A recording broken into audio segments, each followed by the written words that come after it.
Yeah, geez, the last 2 weeks we've played two pretty good sides, and probably a snapshot of the year. These two sides are the best performed of the last 10 to 12 weeks. We just got to the back end of the year and probably dropped a game against West Coast that we should have won. It's nearly like the fizz fell out of our season when we lost that game, having been up twice by margins that we shouldn't have dropped it. And then we played against two really good sides, and we're just a bit banged up. We've got some sore boys, and hard when there's sort of not too much to play for in the last couple of years.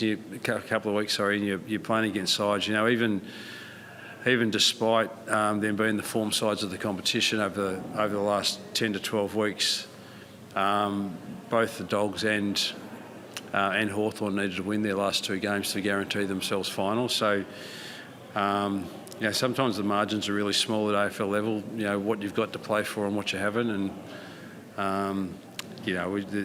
just the spirit fell out of us, unfortunately. And Hawks have played some really good footy in the second half of the year, and they showed us a pretty clean set of heels today. What have you seen in the Hawks and what are they doing well? Obviously they're doing a lot well at the moment. What are you seeing in their game that can really go up in the finals? Well, a lot of those lads have been around their footy club for 5 or 6 years. You know, the Will Days and John Newcombs and Connor Nashes, these sorts of guys that are so pivotal to their engine room right now have got themselves up to 60, 80, 100 games of footy. We're on that trajectory ourselves, but we're just probably a couple of years behind that. As we see, when you can get some belief, and if you look at the Dog side, the other side that we played obviously last week, and the other really strong side performing well at the right time of the year. The Darcys and the Ugelhagens and these guys that are now sort of 3, 4, 5 years into their careers, they were the guys that caused us some damage last year. So we don't want to dismiss what's actually transpired in the second half of the year for us. For 10 of the 12 games in the second half of the year, we're actually really strong and competitive, and just the fizz went out of us at the wrong part of the year. But geez, from all reports, West Coast have gone down to the Cattery today, same as us, not too much to play for, and it just happens in footy. Unfortunately, wish it didn't, but probably the focus for us has got to be, we sort of half understand we got bashed up a little bit in the last part of the year with some injuries and some sore boys and not much to play for. But it's that sort of 10 or 11 week patch where we're really competitive against whoever we played against, outside of just one game against Sydney, that we'll probably hang our hat on the progress that we made in that phase of the season, and try to build on that for next year. With Hawthorn, I guess you obviously been there before yourself a few years ago, in terms of it just took a few years and you went from there. Does it give a belief the way that Hawthorn has sort of come out of the ground this year that you guys can do the same, both for next year or two as well? Yeah, I think so. We know the build.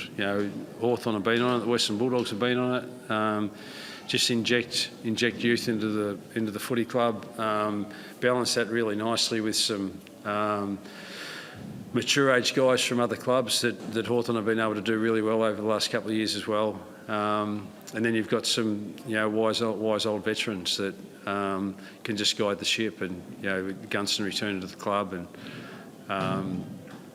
and Bruce and these sorts of guys that are just real coaching mentors for them in terms of what's required. And the Dogs have got those guys too. Some guys that have been part of the premiership success of the Western Bulldogs. They know what it takes. The Liberatores and the McRaes and Bontempellis, these sorts of guys that are seasoned veterans of the game now, but are still there to guide the next generation of players for the Dogs. And both of those sides are just finding that beautiful balance between some experience in their side and some real youthful energy. That's just so excited that some of these guys for both the Dogs and Hawthorn will be playing finals footy for the first time. So that's pretty exciting for them. But it's guided by some older guys that have been there and done that.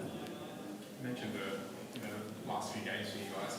How do you sort of see the club now compared to this time last year? Is it in a better position now than then? Yeah, I think and a lot of these things just have a lag period before you actually get some rubber on the road, and that's the same with both these sides we're just talking about. I know banging on about it, but to the credit of both their clubs and their teams, it'd be a real shame. I'm not sure how it's going to pan out, who finishes where, but it'd be a real shame if the Dogs and the Hawks play each other in the first week of the finals, because I think both of them could go really, really deep, given the form that they're in and the beautiful balance that they've got, as I just mentioned, around their youth and experience. And but we're just tracking behind those guys, probably by a couple of years, and hopefully we can work on adding some more players to our group, through the draft, through trade, that will continue to complement the young group that we've got. And we know there's no easy fixes. There's never has been in this competition, but nor has there ever been a glass ceiling on where you can go either. And that's why for the Dogs and Hawthorn, try and ride this wave as long as you possibly can, because when the opportunity just sits right in front of you, you need to take it when it's there. And both those sides have got a great chance through September. Is the rebuild job a bigger job, perhaps, when you No, we knew it was always going to be tough yards.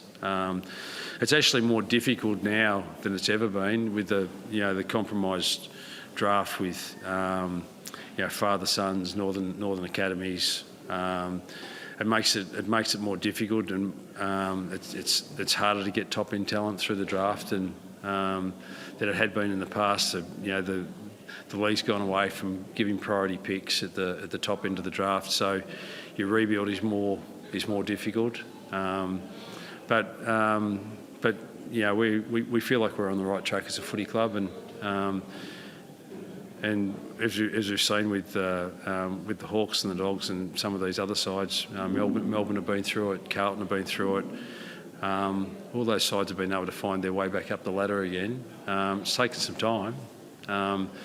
But for probably the purity of the process that we're going through, we'd love Carlton to salute at some stage in the next couple of years, to show that the model is actually possible to go from bottom to top, and Melbourne's been able to do it. The Hawks sank back down to the bottom echelon of the ladder, and now started to climb again. So from a purely philosophical point of view about the game, any coaches that's coaching the team down the bottom of the ladder, we need to see that if you put in the hard yards and you invest and you get the culture of your club right, then you can climb back up the ladder and give yourself a chance again. Obviously, today marked the end of Liam Shields' career, mate. Obviously, his career has been somewhat intertwined with yours. I suppose, how much respect do you have for him and the way that he's gone about things over his career?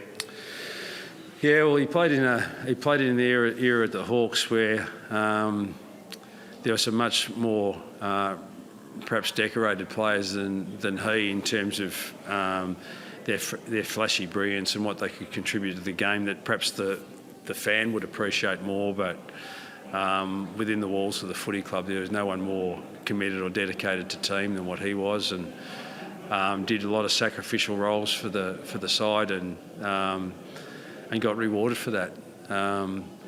He played in 3 flags on the trot from 13 through to 15. He was just enormously admired by his teammates, and that was a key reason why when he finished up a couple of years ago, he's had 2 retirements, one at the Hawks, and but he's played a really important role for us over the last couple of years. We'll miss he and Huey Greenwood. They're both great characters. More proud of them and what they've become as men than necessarily what they've become as footballers. But they've made enormous contributions. But with Pup, I've been his coach for a significant part of his journey, that